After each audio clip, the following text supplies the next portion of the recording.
What's going on, my fellow Jedi and Padawans? Welcome back to another Jedi gaming video. Thank you guys so much for coming back to the channel, and if you guys are new, welcome. We're changing it up a little bit from our Strand builds, taking it back to a Void Titan build using the exotic gauntlets, the Ursa Furiosa. These are going to be able to help us create many Orbs of Power for our fellow Guardians, and this is definitely going to be one of my end game Void builds that I'll be taking into Grandmasters, taken into my Lost Sectors, more of a team build with this super, but you could always put on Bubble for doing solo stuff, but we'll get right into it with this Titan build.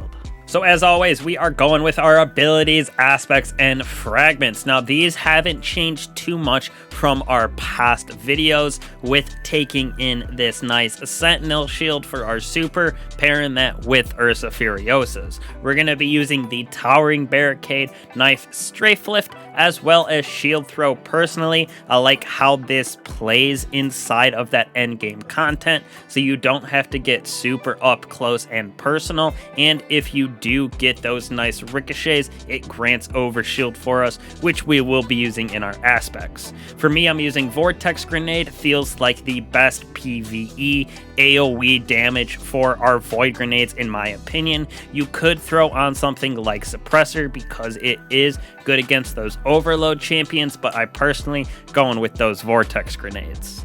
Now for our aspects here, we got offensive Bulwark. So while we have that overshield or inside Ward of Dawn, we have fast grenade charge rate. We also have increased melee range and damage. Those final blows extend our overshield. So pairing that with the throw, we get that little extra damage on that throw, as well as the grenade overcharge gets very quickly, especially since we're at 90 already on our discipline. Now on top of that, we're using Bastion, so casting our super grants overshield to nearby allies, and when we throw down our barricade, we're going to get that overshield for us as well as nearby allies, allowing it to regenerate slowly over time. So this again will help us with offensive Bulwark, getting that to proc for our grenade to come back fast, allowing us to just spam both of these pretty consistently, especially our grenade. Now the reason we're going to want to spam our grenades especially is Echo of Undermining, our first Void fragment right here. So our Void Grenade weakens the targets, allowing us to do more damage on them. It is -20 for that discipline, but with the new mod system and being able to get armor charge very fast, plus with that offensive Bulwark and 90 on our discipline, it feels like our grenades don't really leave at all. Now when we move on to our second fragment right here, we have Echo of Leeching. So when we do get melee final blows with that shield, we're getting that health regen for us and our nearby allies. This is why I said this build is definitely more around that team gameplay with 3 people in a fire team for that end game content. Like I said, I'll be taking this into GMs for sure with my Void Titan. Now last but certainly not least, for our fragments, we have Echo of Starvation. So picking up a Void Breach or Orb of Power grants that Devour. We create Void Breaches by defeating enemies with that Void energy, so it's just a nice extra way for us to stay alive, since we will be creating a bunch of Orbs of Power as well as Void Breaches in general, so you will see Devour up and often with this build. Now moving on to our weapons right here, which play a very specific role with this build, going through our champions specifically. Now for our kinetic here in Deliverance, this fusion rifle will be able to stun both Unstoppable as well as Overload champions. The slow on the stasis, so that first shot with Chill Clip will slow the Overload and be able to stun it, and then on the second shot, when it freezes the target and shatters, it'll stop the Unstoppable champions. So as you can see right here on both of these, it'll say Stasis Slow affects Overloads and Stasis Shatter affects Unstoppables. So just with our first weapon, we're able to stun both of these no problem.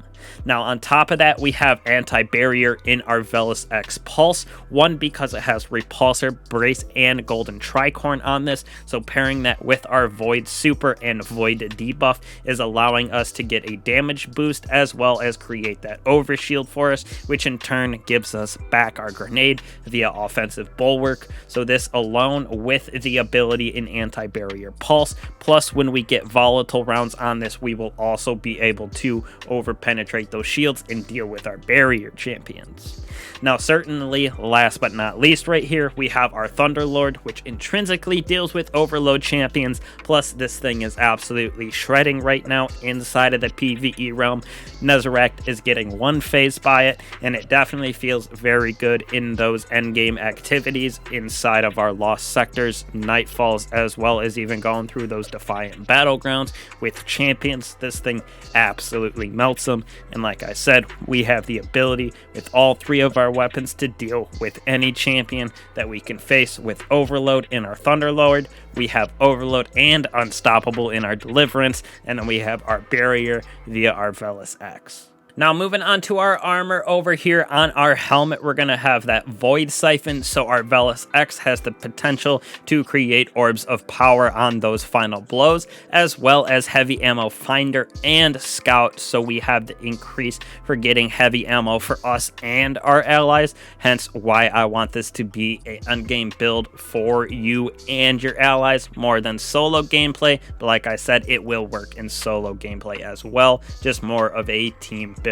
Now, when we move on to our Ursa Furiosas, everybody knows we have their Ursan Guard. So moving faster while we guard with our Sentinel Shield and guarding with it up creates super energy for us and creates a bunch of Orbs of Power for our fellow allies, allowing them to pop their supers as well. So it's a nice little feedback loop of us getting our super back faster by that energy from blocking on those shots, as well as just producing Orbs of Power for our allies.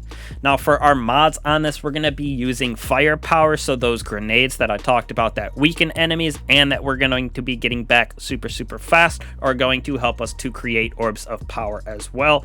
All of those Orbs of Power that we're creating with this build, we're going to be using Grenade Kickstart, so when we have that armor charge via picking up Orbs of Power, when we throw our grenade, we're going to get instantly back grenade energy, and with 2 grenade Kickstarters, we basically get 50% of our grenade just from throwing it when we have that armor charge on. So it is a very efficient way for us to get back our grenade quickly. Plus, with those Orbs of Power, we're also getting Devour to proc, so it's a survivability as well. Now, when we move on to our chest piece right here, we're going to use Charged Up, allowing us to carry an additional armor charge by 1, so allowing us to hold up to 4 or 5 of those armor charges with picking up Orbs of Power, as well as Void Damage Resistant. So when we're going up against those Tormentors or Nezarec, we're going to be able to have that Void Damage Reduction just for that survivability inside an endgame. Next off, for our boots right here, we're going to have Stacks on Stacks, which allows us to get more armor charge from picking up a single Orb of Power. So when we pick up that orb, we're going to get 2 armor stacks for that armor charge. We're also going to be using Better Already and Recuperation. So when we pick up those Orbs of Power, we're going to get health regen to begin immediately, and it gives us back a little chunk of it. So that with Devour on for picking up these Orbs of Power, we're going to get so many different things to proc with Devour, Volatile Rounds, armor charge, as well as both Better Already and Recuperation. So it's a very survivability build as well, like I said, for that end game. And then last but certainly not least right here, we're going to use that Triple Bomber, which I have been loving this season, which reduces grenade cooldown when using our class ability. And since we're on Titan, having that class ability up very consistent with 100 resilience, and then being able to cast that down, we get a majority of our grenade energy back. So with Grenade Kickstarter, plus that and everything else that we have going on with weakening enemies, this build is going to be very, very viable for lots of endgame, going to be taking it into raids, going to be taking it into GMs for sure. And with the new changes to all of those subclass verbs that allow us to stun champions, it's never been easier to have that kind of custom build going into activities with certain weapons. Like Deliverance for me can be used to stun Unstoppable and overload champions, so it is a very, very versatile build, and just in general weapons this season, and those subclass verbs helps a lot with endgame.